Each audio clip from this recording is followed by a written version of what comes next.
Всем привет, с вами Виктория Ню. Думаю, по названию вы поняли, о чем пойдет речь в данном видео, поэтому я сразу приступаю.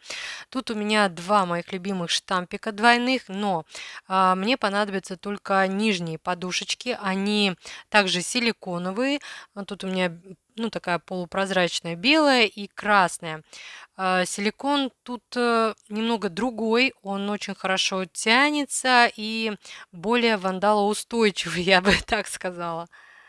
Возможно, у кого-то есть штампики-зефирки, они непрозрачные, но также подойдут для отпечатывания стемпинг рисунка именно во внутреннюю часть гелевых типс, ну или верхних форм. Прозрачность в данном случае нам не нужна, так как мы будем видеть, куда отпечатываем рисунок. Также вот эта вот нижняя подставка, да, нижний держатель для штампика нам тоже не нужен, поэтому мы оставляем только подушечку. Тут я показываю, что когда мы прижимаем типс к подушке, то мы видим, какая часть а, прижалась, какая часть силиконовой подушки прижалась к типсу. То есть это зрительно видно. Просто я вот тут вот пытаюсь на камеру показать это и куда-то там ушла, да. Вот, сейчас вот это вот видно, да, вот именно подушечка силиконовая, она прижалась к типсу. На весу это делать не совсем удобно, поэтому вот подушку штампа лучше просто положить на стол и вот таким способом просто берем типс, ту сторону, которая ближе к кутикуле, прикладываем к типсу и потом просто прожимаем. Типсом мы делаем такое, знаете, вот как будто перекатывающее такое движение, то есть от линии кутикулы до свободного края. Как показала практика, и на гелевых типсах можно создавать дизайны с внутренней стороны, поэтому я подумала, почему бы не отпечатывать стемпинг рисунок именно на внутреннюю площадь, вообще гелевых типс, либо верхних форм. С пластины для стемпинга отпечатала рисунок, и теперь при помощи маленького скотча убираю лишнее. С внутренней стороны гелевый типс я промазываю праймером для того, чтобы рисунок отпечатался. На самом деле праймер тут не всегда обязателен. То есть если вы знаете, например, что ваша база имеет хорошую липкость, именно скотчевую, то праймер можно не наносить. Теперь я ставлю типс поверх штампика, и в принципе уже видно, как рисунок будет расположен на типсе. То есть тут я выставила типс по диагонали рисунка, потому что сам рисунок поменьше, чем типс. Прижимаю зону, которая ближе к кутикуле, и прожимаю типс на штампе. Вот таким вот перекатывающим движением. Эту часть видео я не ускоряла, не замедляла, именно для того, чтобы вы видели то, что в принципе, так как я знаю, что у меня на типсе праймер, я не тороплюсь. Пускай там рисунок высох уже 33 раза на штампе, я знаю, что он все равно отпечатается. Тут вот уже на внешней стороне типса тоже отпечатывается рисунок. Это не страшно, это всегда можно легко убрать. И вот вы видите то, что со штампа, в принципе, рисунок полностью забрался. Именно, вот та часть, которая нам была нужна. Тут вот я беру очень маленький, такой вот самый маленький, да, размер типса. И точно так же, то есть прикладываю и перекатывающим движением отпечатываю рисунок на внутреннюю площадь типса. При этом, конечно же, да, то есть со временем это все у вас будет получаться быстрее. Возможно, первые разы там что-то и не получится. Когда уже рука набьется, да, вот можно вообще без праймера обойтись, потому что скорость настолько быстрая, что в принципе рисунок не успевает засохнуть на штампике, и то есть вы спокойно отпечатываете его прям так на внутреннюю часть типса. Затем уже с внутренней стороны можно сделать какой-то фон. Вы знаете, тут у меня праймер, поэтому на эту липкость я наношу пигменты.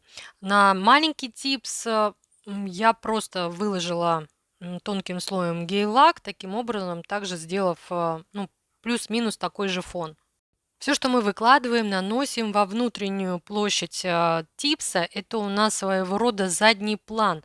То есть уже на поверхности типса, да, мы можем еще что-то отпечатать. Таким образом, у нас получается передний план и задний план. Не знаю, удалось ли мне как-то правильно объяснить это. В общем, чуть дальше я вот покажу. Кстати, не обязательно отпечатывать какие-то вот прям целые композиции, можно взять какой-то отдельный элемент. Вот в данном случае я беру птичку. Отпечатала также с пластины на штампик, убираю лишнее и на типс отпечатываю эту птичку.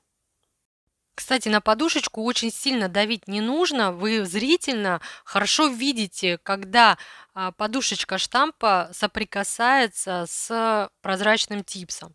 На этом этапе, кстати, вот стемпинг рисунок можно раскрасить прямо в типсе.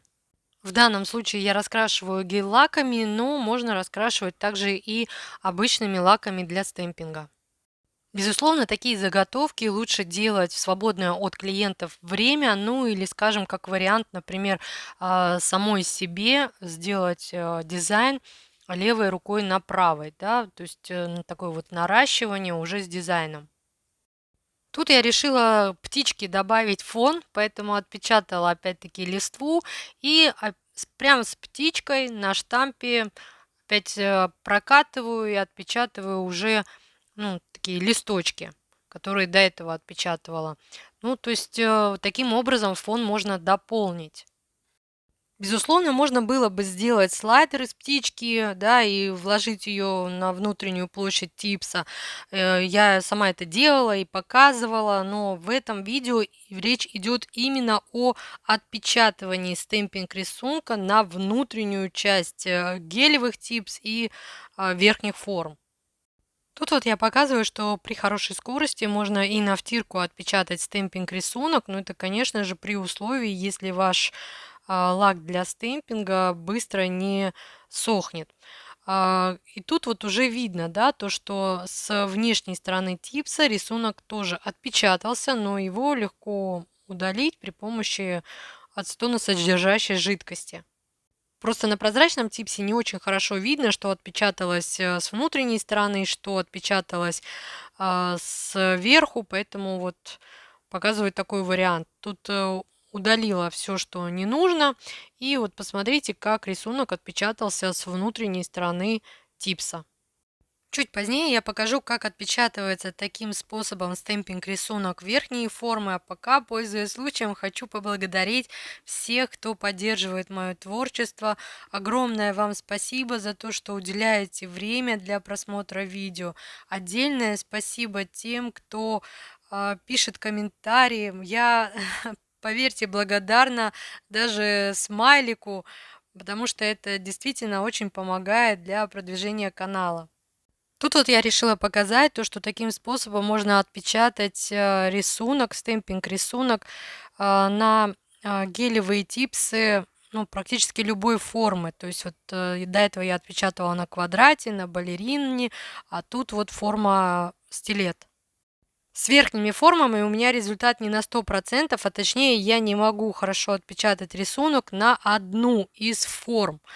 Тут вот я показываю такую вот, ну, думаю, у многих есть такая форма, в принципе.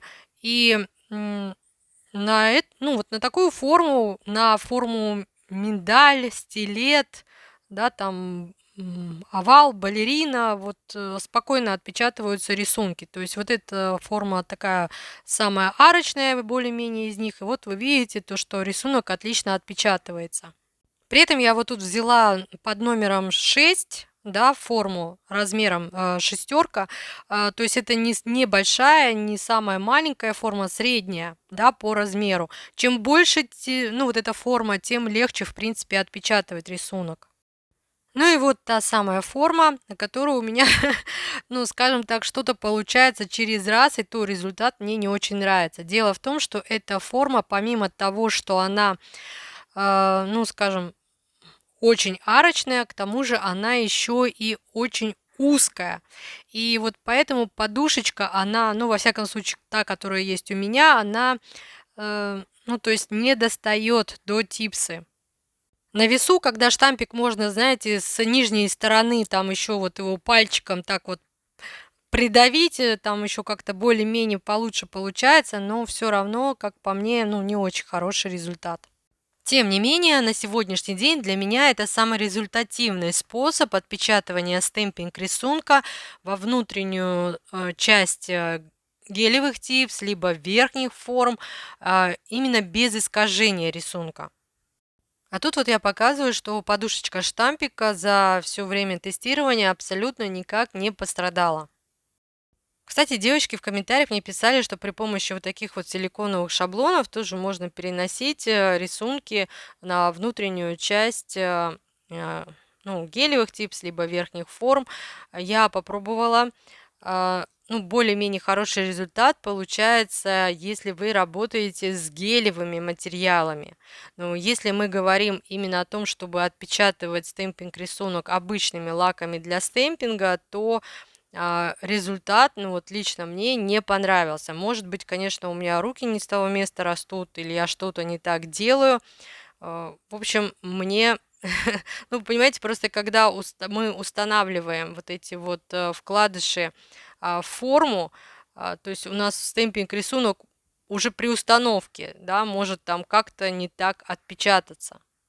В принципе, я по-разному пробовала и на праймер, и на базу. Да, на базу там хорошо распределяется, все устанавливается, потом мы это дело полимеризуем, убираем силиконовый молд, и часть рисунка, знаете, у меня вот могла просто остаться на этом силиконовом молде.